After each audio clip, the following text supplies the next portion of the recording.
le cœur de la machine de guerre nazie. C'était le centre névralgique d'Hitler. Une cité de béton et d'acier conçue pour commander des millions de soldats. Die gesamte Generalität. Contrôler un immense empire et diriger une guerre mondiale. La machine de guerre allemande est maintenant totalement inarrêtable. Une base construite pour cacher les chefs du Troisième Reich. Cette mégastructure devient un nid rempli de nazis. Et étancher la soif de pouvoir du Führer. Stupéfiant, vraiment stupéfiant. Voici l'histoire du centre de commandement le plus secret d'Adolf Hitler. La tanière du loup.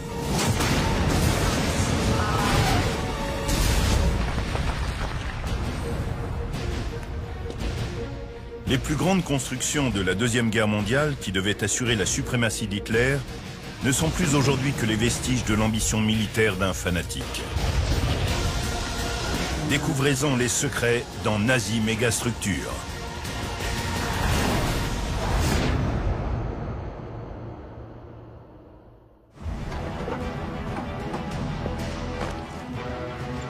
Le 20 juillet 1944, Hitler s'isole dans son bunker de 4 km²,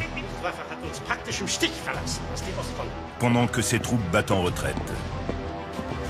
Voyant son emprise sur l'Europe lui échapper, il se terre encore un peu plus dans sa base. Sa paranoïa se renforce. Et un groupe de conjurés tente de le renverser au sein même de son repère.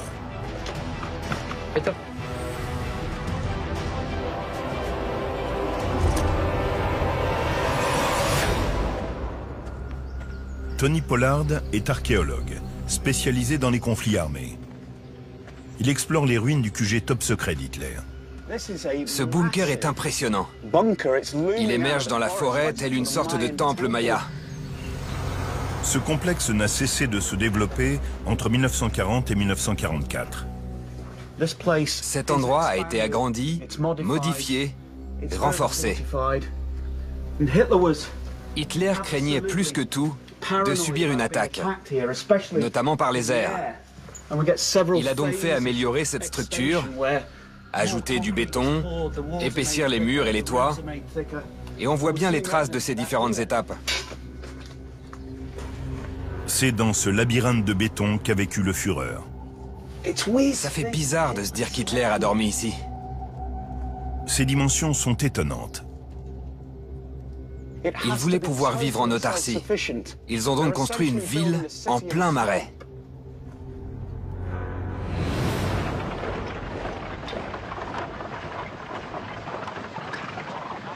L'origine de ce complexe remonte au tout début de la guerre. Le 1er septembre 1939, l'armée d'Adolf Hitler franchit la frontière polonaise. La Seconde Guerre mondiale vient de commencer. Les Allemands ont envahi un pays dont la puissance militaire s'est avérée très limitée. Sur les images, on voit des Stuka qui piquent sur Varsovie, mais aussi des colonnes d'autochenilles, de voitures blindées et de chars d'assaut. Ce premier succès convainc Hitler de son propre génie militaire. Il commence déjà à ignorer les conseils de ses généraux. Le professeur Stephen Remy est un spécialiste de l'Allemagne nazie. Hitler n'a pas confiance en ses généraux. Il craint que ces derniers soient toujours secrètement fidèles au régime que les nazis ont renversé.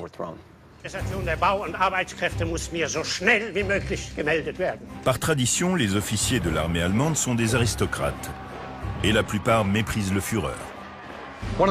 Si bon nombre d'officiers n'aiment pas Hitler, c'est parce qu'ils savent que pendant la Grande Guerre, il n'a été qu'un simple caporal. Et puis par simple snobisme, car il est issu de la classe ouvrière. Hitler devient paranoïaque. Il pense que pour maintenir ses généraux sous son contrôle, il doit se trouver sur le front. Il quitte donc la sécurité de Berlin et gagne le champ de bataille polonais à bord de son train spécial. Ce train, c'est un peu le centre névralgique de la guerre. Hitler est le Führer, le grand chef, et tout le monde doit venir à lui. Deux locomotives aérodynamiques tractent un convoi d'une quinzaine de wagons. Des canons anti-aériens sont placés à l'avant et à l'arrière du train. Au cœur du convoi, une voiture est réservée à l'usage personnel d'Hitler et une autre sert de centre de commandement. Le chef du Troisième Reich est bien décidé à mener cette guerre personnellement. Il s'en fiche que sa présence dans ce train incommode beaucoup de monde. Certains doivent quitter le front et traverser le pays, par avion ou par voiture, juste pour se faire sermonner.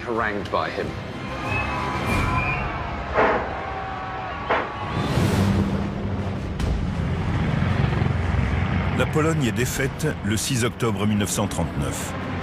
C'est une victoire éclatante. Les prochaines cibles d'Hitler seront la France et la Grande-Bretagne. Mais les avions et les bombes modernes des Alliés menacent le train du dictateur.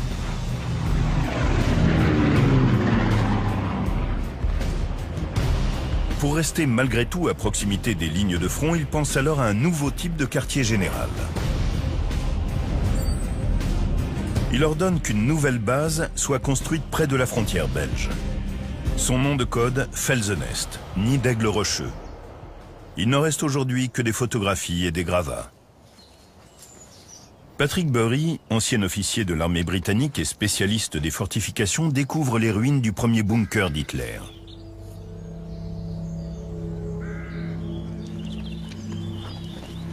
Voici Felsenest. Ce site a été oublié pendant 70 ans et ne porte aucune inscription. Pourtant, au milieu de cette végétation, se trouvent les ruines du tout premier quartier général fixe d'Adolf Hitler. Le Führer est protégé par une double enceinte, garnie de nombreux points de contrôle et surveillé par un grand nombre de soldats. La zone intérieure constitue le cœur du site.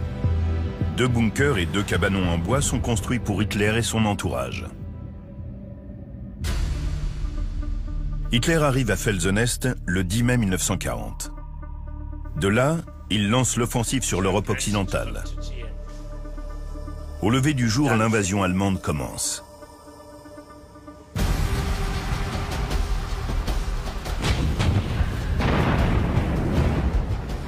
C'était le centre névralgique d'Hitler. C'est de ce bunker qu'il a ordonné l'invasion de l'Europe occidentale. Il portait le nom de bâtiment K et comprenait 5 petites pièces, de A à E. La salle A est le bureau d'Hitler. Sa chambre est minuscule. Les autres salles sont occupées par son équipe. Un bloc de béton armé d'1,50 m d'épaisseur sort du sol. C'est le toit du bunker d'Adolf Hitler. Le Führer a peur d'être attaqué.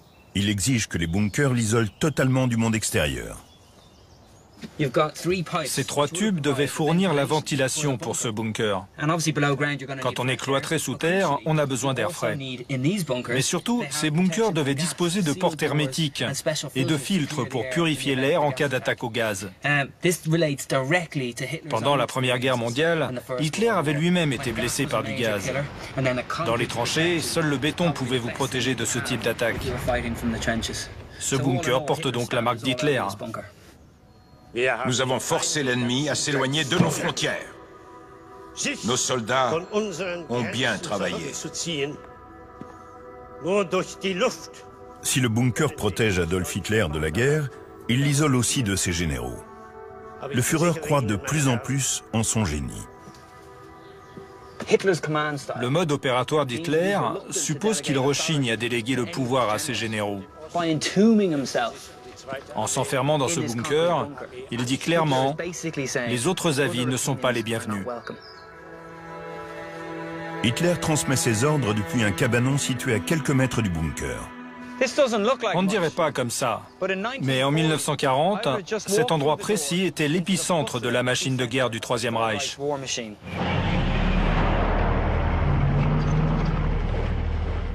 Ces fondations sont d'une grande importance historique, car à l'intérieur de ces murs, Hitler discutait avec ses généraux de l'évolution de l'invasion de la France.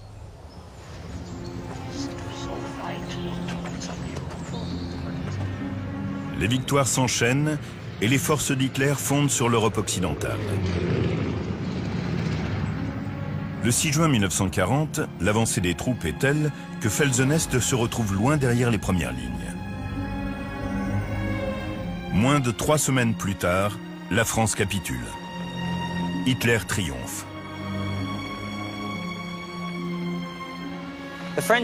La campagne française est une nouvelle grande victoire militaire.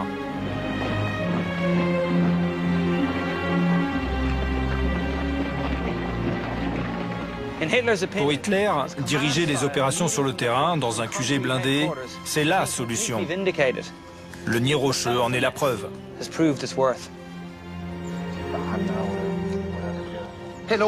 Hitler s'est toujours vu comme un chef militaire. Mais en juin 1940, quand la France capitule, il en est doublement convaincu. Et force est de constater qu'il vient de remporter une victoire écrasante.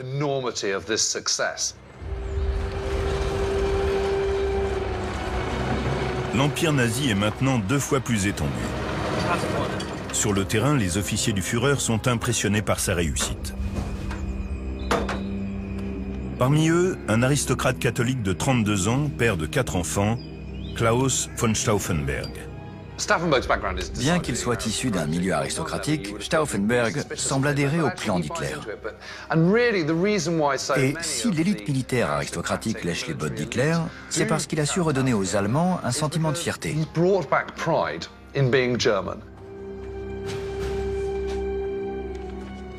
Comme beaucoup d'Allemands, von Stauffenberg est un fervent partisan de la guerre. Il est impressionné par le sens tactique apparent d'Hitler, et un soldat aime la victoire. Les bombardiers vont les faire sortir du bois. Si on agit vite, on peut isoler ces vermines. Personne n'avait imaginé un tel scénario. Pour tout le monde, la machine de guerre allemande est maintenant totalement inarrêtable. Hitler est également considéré comme un grand chef de guerre, et personne n'en est plus convaincu que lui-même. Juillet 1940. Hitler a conquis l'Europe occidentale depuis des centres de commandement conçus spécialement à cet effet. Mais le prochain sera d'une toute autre envergure. Le chef des nazis est persuadé qu'il doit son succès aux quartiers généraux basés sur le front. Il se tourne maintenant vers l'Est et l'Union soviétique. Depuis 1939, l'Allemagne et l'Union soviétique sont liées par un traité de non-agression. Mais Hitler a toujours lorgné sur ce pays et sur ses nouveaux territoires potentiels. Hitler prépare une invasion colossale et mobilise 4 millions de soldats sur un front de 3000 km. Cette attaque est baptisée Opération Barbarossa. L'opération Barbarossa est la plus grande invasion militaire de l'histoire. C'est un déploiement de force colossal qui nécessite une coordination parfaite. Hitler veut donc un centre de commandement proche du front et en même temps suffisamment éloigné pour assurer sa sécurité.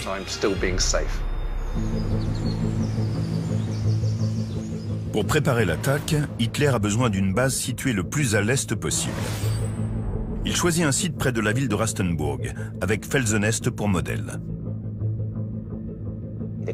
L'idée, c'est de regrouper les QG de tous les corps d'armée autour de cette base.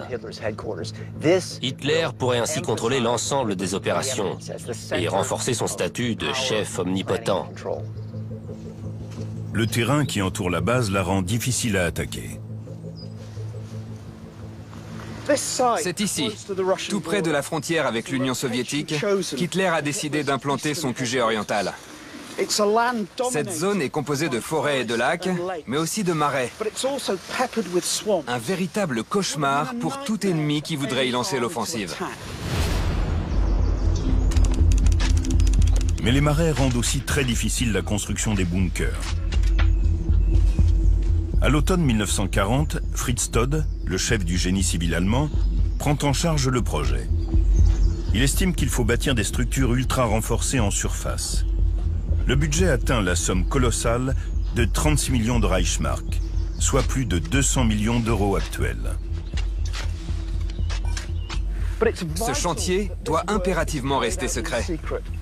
Si les soviétiques apprennent ce qui se trame, ce sera un désastre. Ironiquement, l'avion de ligne qui effectue la liaison Moscou-Berlin passe tous les jours au-dessus de la base. Mais le site est protégé par les arbres. Les travaux de la construction de la tanière du Loup ont commencé pendant l'hiver 1940. 50 000 ouvriers ont travaillé ici, dans des conditions très difficiles. Les habitants de la région pensaient qu'il s'agissait d'une nouvelle usine chimique, alors que c'était en réalité l'une des mégastructures les plus audacieuses du régime nazi. Des soldats protègent les manœuvres et assurent la sécurité de ce projet top secret. Pendant la durée des travaux, Hitler utilise toujours son train, mais il redoute une attaque aérienne. Pendant la construction de ce nouveau centre de commandement fixe, il a créé tout un réseau de tunnels destinés à protéger son train. Comme ça, il pouvait être en sécurité tout en restant à proximité du front. Un de ces abris est construit à Stepina, ville polonaise alors occupée. Il pouvait résister à n'importe quel type d'attaque, comme nous l'explique le spécialiste Maciej Piekos. Ici, le train était protégé contre toutes sortes de dangers, que ce soit des attaques aériennes ou chimiques, ou encore des tirs d'obus. Durant l'été 1940, près de 6000 Polonais réduits en esclavage commencent la construction de ce tunnel long de 400 mètres. Au-dessus de nos têtes, les parois en béton armé font 3 mètres d'épaisseur. Dans ces murs, il y a des tonnes d'acier renforcé.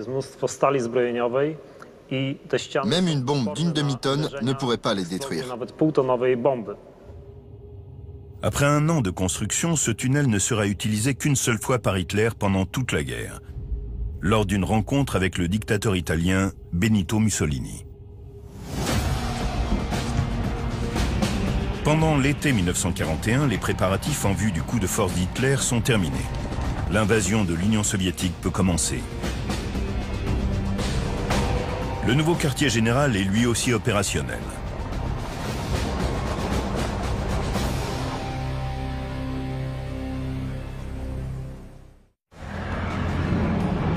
Le 22 juin 1941, l'Allemagne envahit l'URSS.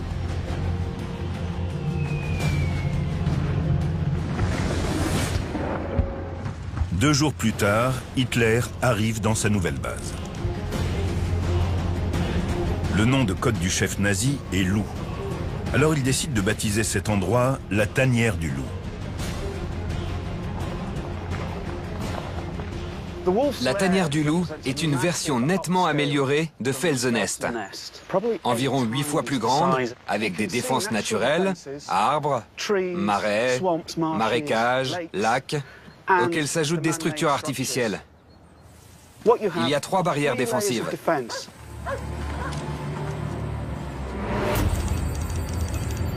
Une piste d'atterrissage et une voie ferrée sont construites pour l'avion et le train personnel du Führer.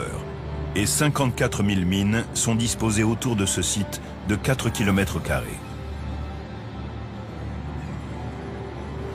Basé sur le modèle de Felsenest, le centre de commandement est entouré de 3 enceintes de sécurité.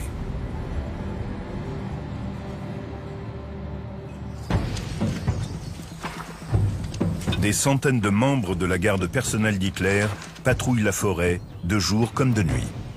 Regardez. Ça ne ressemble plus à grand-chose aujourd'hui, mais c'était un trou de combat qui devait certainement accueillir 2 fusiliers mitrailleurs. Et là, juste à côté, j'en vois un autre. 3 mètres seulement les séparent, mais ils sont exactement identiques. Et encore un autre ici. À l'époque, ils devaient être plus profonds, mais on les distingue encore. Lors des semaines qui suivent l'invasion, les troupes soviétiques reculent. La ligne de front s'éloigne de la tanière du Loup. Hitler se sent en sécurité dans sa nouvelle base. La victoire lui semble tellement évidente qu'il décide de ne pas suivre son armée. Ce sera une grosse erreur. Loin du front et de ses généraux, il est déconnecté de la réalité et ses décisions s'en ressentent. En septembre 1941, il ordonne d'arrêter la marche sur Moscou et d'attaquer d'autres villes soviétiques. L'invasion est grippée et les pertes s'accumulent. Hitler devient de plus en plus méfiant et veut tout décider lui-même. Déterminé à écraser l'URSS, il leur donne le massacre de plusieurs millions de civils. Bon nombre de soldats estiment cet ordre amoral et déshonorant. Klaus von Stauffenberg, fervent catholique de 34 ans, est de ceux-là. En mai 1942, déchiré entre sa loyauté envers sa patrie et son sens de l'honneur, il décide que la mégalomanie d'Hitler est le pire des maux. Démissionner le condamnerait à mort. Alors il complote secrètement contre le Führer. L'été de la même année, les troupes allemandes commencent à battre en retraite, poursuivies par d'impressionnantes forces soviétiques. Hitler a tout simplement eu les yeux plus gros que le ventre. La paranoïa d'Hitler se renforce et il s'isole davantage encore en faisant fortifier la tanière du Loup. 1500 soldats patrouillent maintenant la zone et des dizaines de bâtiments supplémentaires sont construits. Hitler est le chef de l'empire nazi. Aucun de ses généraux n'ose le contredire. C'est lui qui gère toute l'opération. Mais son comportement est de plus en plus excentrique. Il dort jusqu'à 10 h du matin et organise des conférences impromptues sans se soucier de la situation militaire. Après le déjeuner, il tenait une réunion de 2 heures environ, au cours de laquelle il discutait de la situation avec le haut commandement. Et pareil le soir. Mais le reste du temps, il passait son temps à se détendre, ou plutôt à amuser la galerie avec ses longs discours.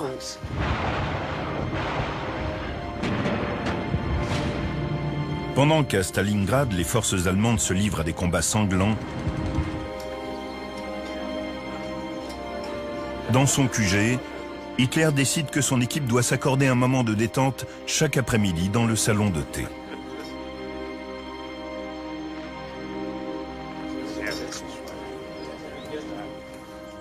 Oh, regardez.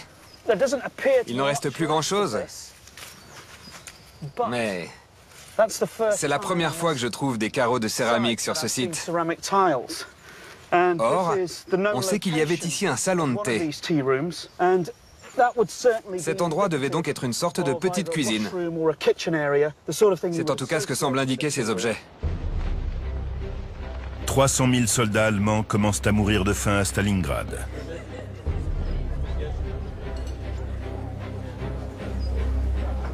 Mais Hitler ignore les rapports qui perturbent son emploi du temps, quelles qu'en soient les conséquences.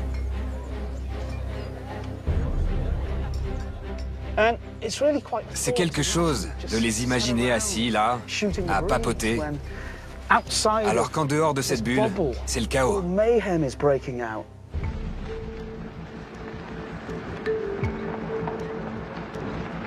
Pour rester proche du centre du pouvoir, les responsables nazis se font eux aussi construire leur propre bunker autour de celui d'Hitler. Les chefs d'état-major d'Hitler voulaient rester près de lui. Alors, Jodl, Keitel, Göring et consorts avaient donc leur bunker dans la tanière du Loup. Et je les imagine bien se tirer la bourre. Genre, mon bunker est plus grand que ton bunker.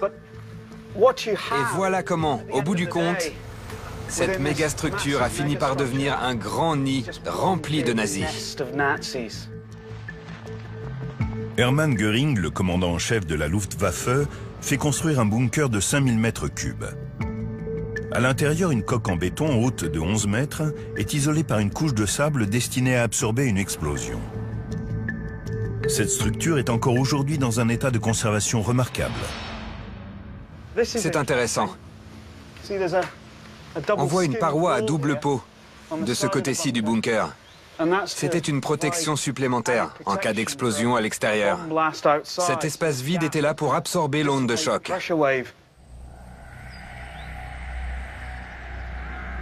Près de 95% de cette énorme structure est en béton plein, ce qui réduit considérablement l'espace de vie à l'intérieur.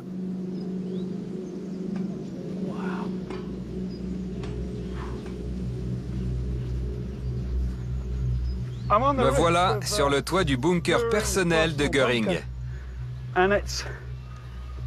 Il est fissuré. On dirait une épave de vaisseau spatial. Au sommet du bunker se trouvent 2 emplacements destinés à des canons anti-aériens.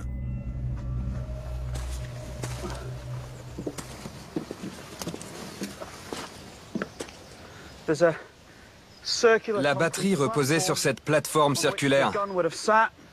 On voit encore les trous pour les boulons de fixation. Elle était placée au centre de cette tourelle en béton,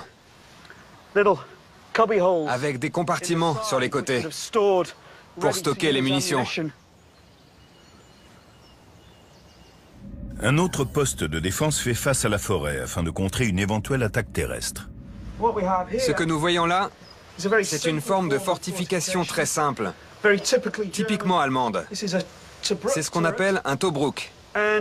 Et regardez, il y a encore le rail sur lequel était fixée la mitrailleuse. Il devait y avoir 2 hommes ici, un qui maniait l'arme et l'autre qui l'alimentait en munitions. Et la mitrailleuse pouvait tourner à 360 degrés grâce à ce rail métallique. Malgré les arbres, les bunkers géants restent visibles. Un ingénieux camouflage est alors imaginé. Ce qu'ils faisaient, c'est qu'ils accrochaient des filets recouverts de feuilles artificielles à ces crochets et ils les étalaient sur le toit jusqu'aux arbres. Du coup, la structure se fondait totalement dans le décor. Février 1943. L'Allemagne est vaincue à Stalingrad. En juillet, Hitler ordonne une contre-attaque depuis son bunker dans la tanière du Loup. Mais la riposte est écrasée et l'Allemagne est plus que jamais menacée. Hitler est entièrement responsable de l'échec de Barbarossa. L'armée n'était pas prête, les effectifs trop peu nombreux, c'était trop loin. Tout ce projet, c'était son idée et il a échoué. Pour la première fois, le Loup est vulnérable dans sa tanière.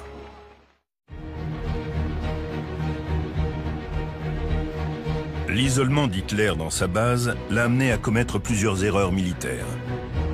L'Allemagne est maintenant attaquée. La paranoïa d'Hitler est attisée par la crainte d'une attaque aérienne. Il ordonne la construction d'un nouveau bunker gigantesque. Fin 1943, Hitler passe de plus en plus de temps dans la tanière du Loup, à tel point que c'est la seule partie de son pays qu'il connaît encore bien.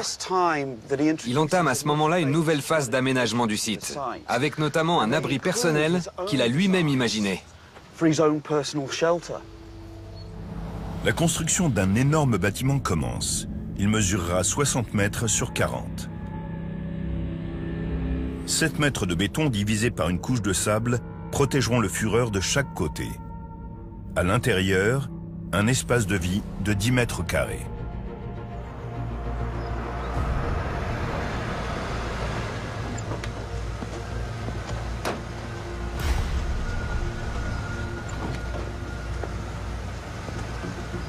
Ces hommes eux-mêmes sont surpris de la démesure du chantier. C'est incroyable ce qu'ils ont fait en si peu de temps.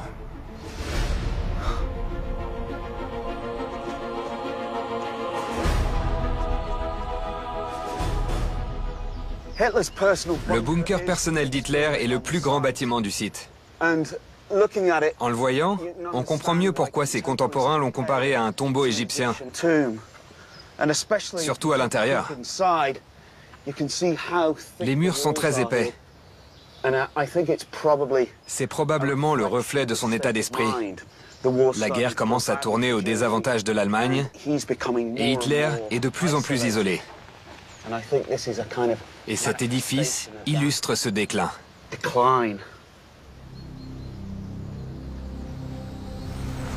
Bien que son agencement n'ait jamais été confirmé, le bunker était composé d'un labyrinthe de couloirs et de petites pièces.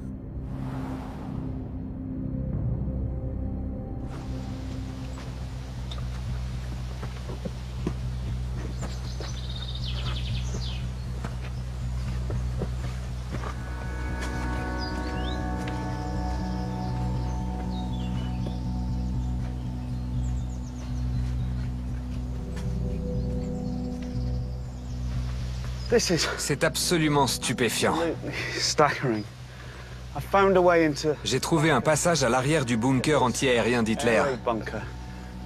Regardez, Cette masse de béton semble presque géologique. Ce qui est fascinant, c'est que ce niveau ici correspond à la partie habitable. On voit les fragments d'une pièce, mais tout ce qui est au-dessus, et ça monte sacrément, il doit y avoir quoi, 8 mètres? Difficile à dire. En tout cas, c'est très haut. Et tout ça, c'était le toit, avec cet espace de vie minuscule en dessous. Et regardez là-haut. Vous voyez ces poutres orientées vers le bas? Je pense que ce toit comprenait 2 niveaux séparés par un espace vide. Le tout supporté par ces poutres. C'était une protection supplémentaire. Si une bombe avait été lâchée sur le bâtiment, l'onde de choc se serait dissipée. Ça donne une idée de ce qu'on attendait de cette méga structure. C'est stupéfiant, vraiment stupéfiant. Le dernier chantier de la tanière du Loup nécessite une formidable quantité de béton, un matériau qui commence pourtant à manquer sur le front. Mais ces fortifications impressionnantes ne font qu'éloigner encore un peu plus Hitler de la réalité. Je me faufile toujours à travers les ruines du complexe d'Hitler. Et c'est incroyablement vaste. Hitler était tellement méfiant qu'il a même dressé la liste des personnes autorisées à déjeuner avec lui. Ça illustre parfaitement sa paranoïa et son isolement croissant. Loin de la réalité du front, Hitler prend des décisions militaires catastrophiques. Von Stauffenberg en fait lui-même les frais. Il perd une main et un œil au combat. Avec quelques sympathisants, il prépare un complot visant à faire chuter le Führer. Il faut choisir entre 2 mots. L'action ou l'inaction. C'est un soldat avant tout, avec un grand sens de l'honneur. Et toutes ces atrocités qu'il voit sur le front de l'Est, ça le choque. Il ne veut pas massacrer des civils. Ça ne faisait pas partie du plan. Il est donc plus convaincu que jamais qu'Hitler doit être renversé. L'Allemagne est en train de perdre la guerre. Et von Stauffenberg pense que le seul moyen d'y remédier consiste à éliminer Hitler. Je crois sincèrement que Dieu m'a confié cette mission. Et je ferai tout ce qu'il faut pour la remplir. Nous devons rassembler des informations sur les forces militaires à Berlin. Il veut signer un traité de paix avec les Alliés, afin que les Allemands gardent le contrôle de leur pays, sans occupation, et que le parti nazi soit éradiqué. Stauffenberg a besoin d'un plan pour renverser le Führer. Mais ce dernier est quasiment impossible à approcher. Hitler est ultra protégé. C'est très compliqué de s'en approcher suffisamment pour le tuer. Plus la tanière du Loup s'agrandit, plus l'Allemagne perd du terrain face à l'armée rouge.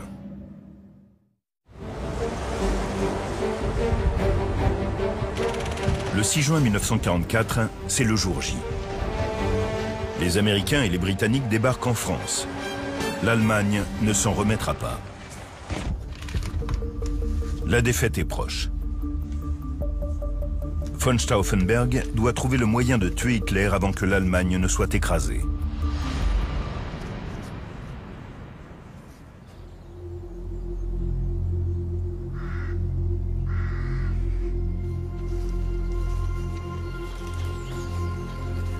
Le problème de Stauffenberg, c'est qu'Hitler change toujours ses déplacements à la dernière minute. Il a ainsi évité plusieurs tentatives d'assassinat. Stauffenberg doit donc trouver un point d'attaque fixe. Malgré l'impressionnant dispositif de sécurité, von Stauffenberg en conclut que la tanière du Loup est le meilleur endroit pour attaquer le Führer. Il décide de retourner le QG contre son chef. Mais il y a un autre problème. Stauffenberg ne fait pas partie du cercle intime d'Hitler. Jusqu'à la mi-juillet, où une formidable opportunité se présente.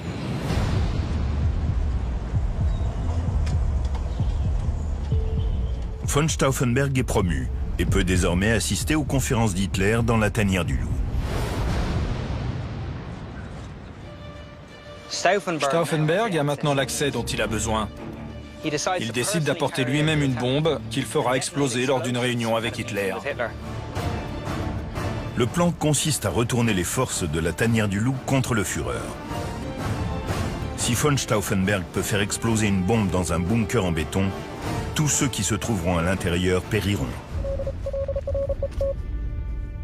Le 20 juillet 1944, von Stauffenberg est convoqué pour une réunion dans la tanière du loup. C'est sa chance.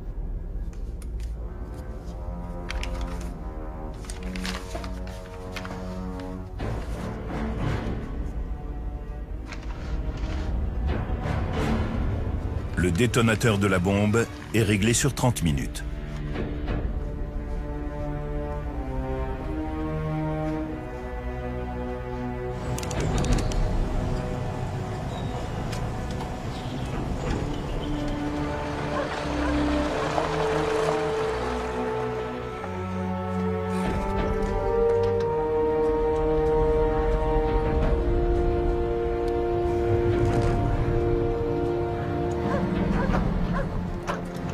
Colonel, c'est par ici. On ne va pas dans le bunker? Il y fait trop chaud. C'est par là. La réunion n'aura pas lieu dans le bunker en béton, mais dans un cabanon en briques. La bonne ventilation et les parois fines de cette structure risquent de limiter la puissance destructrice de la bombe. Mais von Stauffenberg ne peut plus reculer.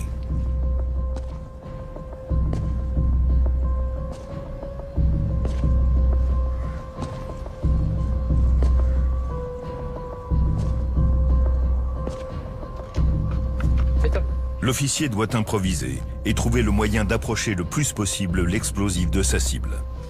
Pouvez-vous me placer près du Führer? J'ai du mal à entendre à cause de mes blessures. Oui, venez.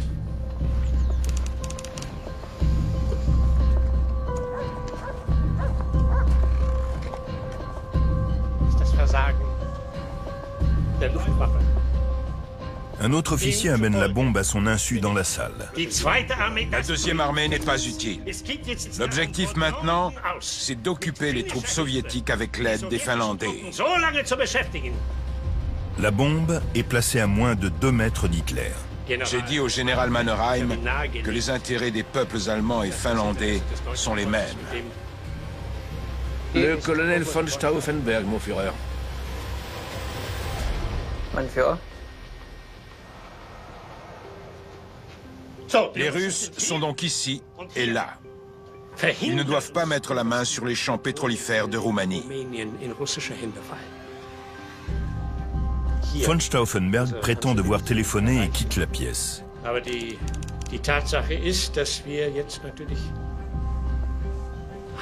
La charge est amorcée depuis maintenant près de 30 minutes. Telle est la situation. C'est comme ça. On ne peut rien y faire.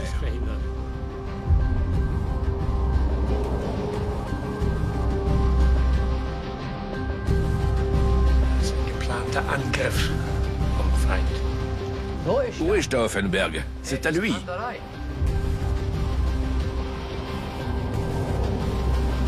Von Stauffenberg a amené la guerre jusque dans la tanière du loup, et jusqu'au loup en personne.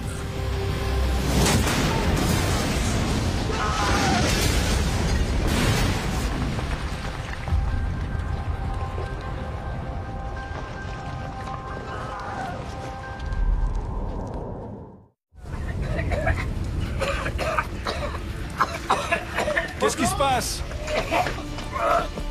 Après l'explosion, les nazis paniqués cherchent Hitler. Von Stauffenberg quitte la tanière du loup. Il est sûr d'avoir tué Hitler et se dirige vers Berlin pour prendre le pouvoir. 4 officiers sont morts.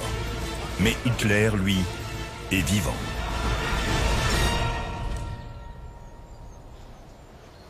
La salle de conférence est une structure assez légère et bien ventilée, avec des parois en briques et des fenêtres. Rien à voir avec les bunkers en béton. Et c'est à cause de cette différence d'architecture que la tentative d'assassinat va échouer. Ces images, filmées après l'explosion, montrent l'étendue des dégâts. Quand une bombe explose, le souffle cherche à s'échapper. Il brise les fenêtres, fait tomber les murs, ce qui dissipe les effets de l'explosion. Si la réunion s'était tenue dans l'un de ces bunkers en béton, comme c'était prévu au départ, la déflagration se serait amplifiée en se répercutant sur les murs. Et dans ce cas, Hitler aurait forcément été tué. C'est l'une des grandes ironies du sort. La tanière du loup lui a sauvé la vie, mais pas comme il l'avait imaginé. Quand von Stauffenberg arrive à Berlin, il sait que la bombe a explosé, mais il devient de plus en plus évident qu'Hitler n'est pas mort. Les blessures d'Hitler sont légères, mais il aurait pu être tué et ça le rend furieux. Malgré le béton et toutes les mesures de sécurité, la tanière du loup a été attaquée par un homme avec une bombe dans une sacoche. Les enquêteurs nazis font rapidement le lien avec le départ prématuré de von Stauffenberg. Les officiers restés fidèles à Hitler ont compris ce qui se passait, et le coup d'État a vite été avorté. Les troupes d'Hitler poursuivent les conjurés jusque dans le quartier général de l'armée, à Berlin. Von Stauffenberg et les autres conjurés ont été sortis de force dans la cour du bâtiment, puis fusillés sur le champ.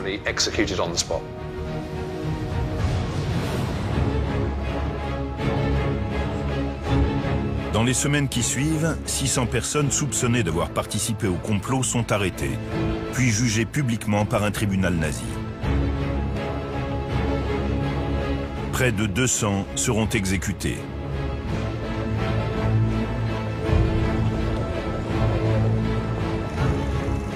Dans la tanière du loup, Hitler se délecte de voir les images de leurs morts.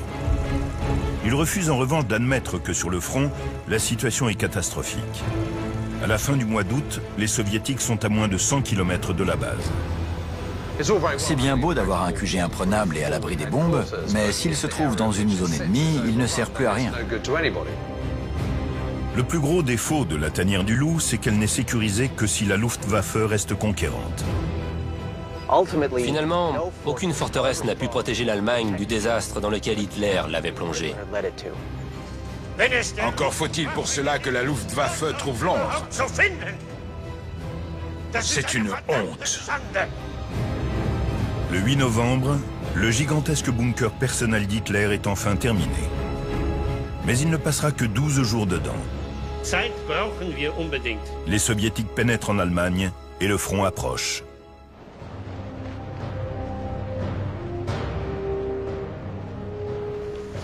En novembre 1944, Hitler quitte définitivement la tanière du loup en empruntant cette voie ferrée. Au total, il y a passé plus de 800 jours, plus que nulle part ailleurs pendant la guerre. Les soviétiques sont à ses trousses, mais ils contournent le site pour se diriger vers Berlin. En janvier 1945, les Allemands détruisent leur base avant de l'abandonner. Des témoins ont raconté avoir vu voler d'énormes morceaux de béton pendant l'explosion des charges. La tanière du loup était détruite.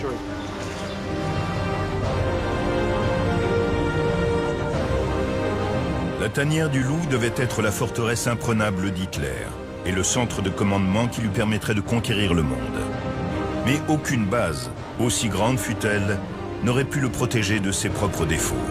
La paranoïa et l'incompétence militaire.